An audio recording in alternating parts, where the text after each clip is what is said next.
Palazzo Pubblico, or town hall, in Siena. Remember that Siena was a city-state. It was its own country. It had its own government. We think about Italy as a unified country, but back in the 14th century, Italy was divided into city-states, and Siena was one, and it was a very proud republic. And it was very wealthy through manufacturing and banking, primarily. In fact, well into the 14th century, the city was known as the bankers to the papacy. And in addition, the city gained a tremendous amount of wealth because it was on the road between France and Rome. And so anybody who was going on a pilgrimage would stop here, and of course the city would enjoy the benefits of that tourist trade.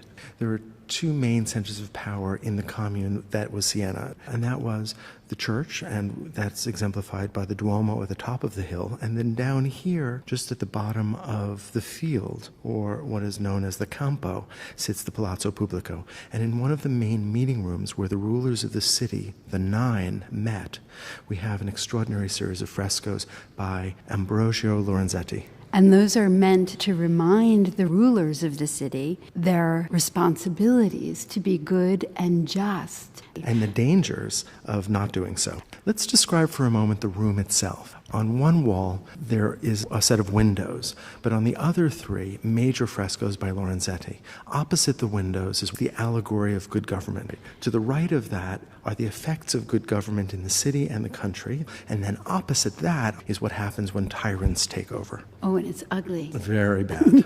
Okay, so let's start with the allegory of good government. An allegory means figures that stand in for ideas. We might want to note first that the door where the 9 would enter is right beneath the personification of justice, who sits looking up to another figure who personifies wisdom. And justice is doing just that. She's meting out justice. In her hands, she's got scales with an angel on either side. And on her left, she metes out justice in the form of a reward, and on the right, as punishment. And that is quite the punishment. An angel in the right scale is actually cutting the head off somebody who clearly was guilty. But it's important that she looks up to wisdom. Now, you'll notice that there's a small cord that goes from each of those scales down to a seated figure who has in her lap a plane. That is the kind of tool that a carpenter would use to smooth rough spots, or in this case, to create a certain degree of equality among the different levels of society. That plane has the words Concordia written on it,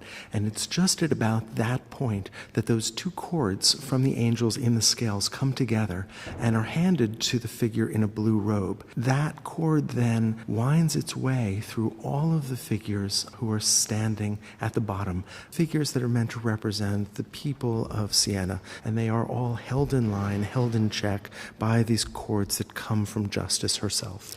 If we move to the head of that line, we can see the cord rises and it's held by the largest figure, and that is the personification of the good commune. This figure is surrounded by various virtues. On the left, you can see peace, and in fact, the hall in which we stand is called the Hall of Peace, named after her. She's reclining. She's relaxed. It's almost as if everything else is working, if all of these other figures, justice, concord, fortitude, prudence, if they're all working, there's peace.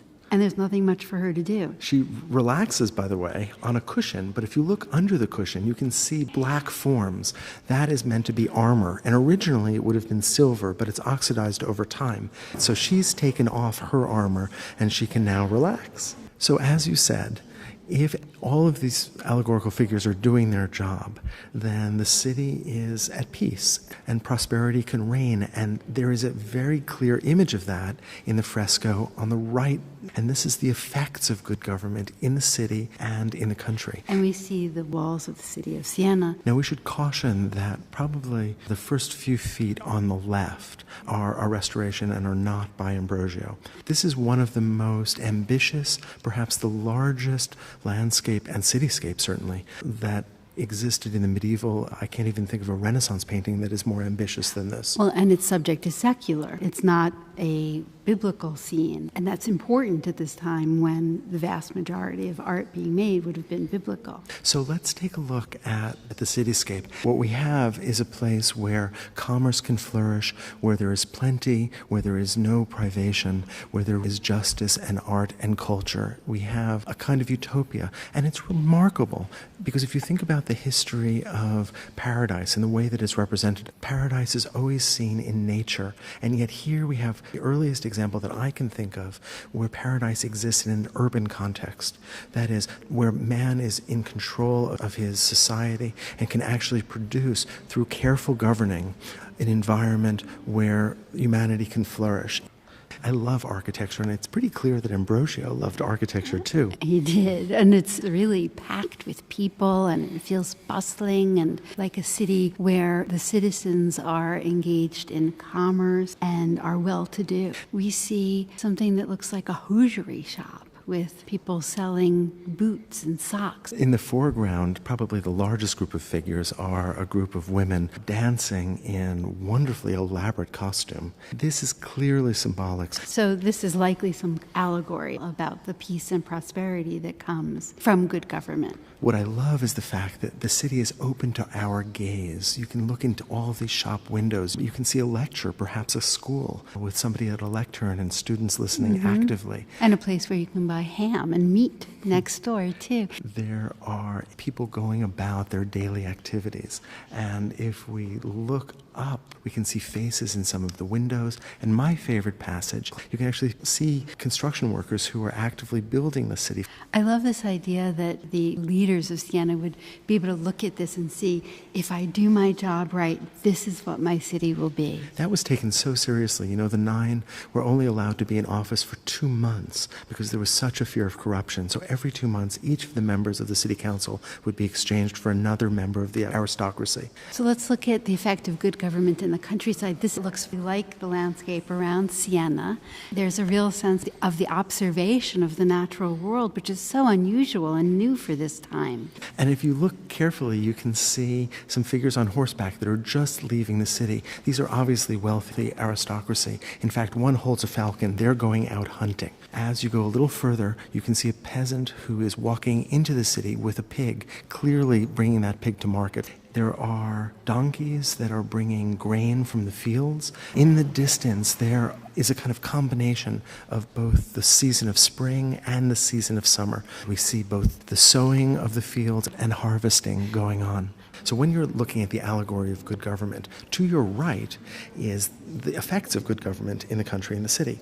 But opposite that is bad government. Right. And that's on the left wall. And so you have this notion of right, of justice, of the good, and you have this notion of the left, of evil, of having gone astray. The main figure that is in opposition to justice, if you look carefully, looks just like a devil with horns, fangs, but in back of that male figure is the words tyranny. And so we have justice and tyranny who are in opposition. Tyranny is surrounded not by virtues, but by vices. And you can see, for instance, avarice, vainglory. Down below is a bound figure. And here we see, sadly, justice, who is no longer ruling the city. And this fresco is in very poor condition, but we can just make out a series of criminal acts.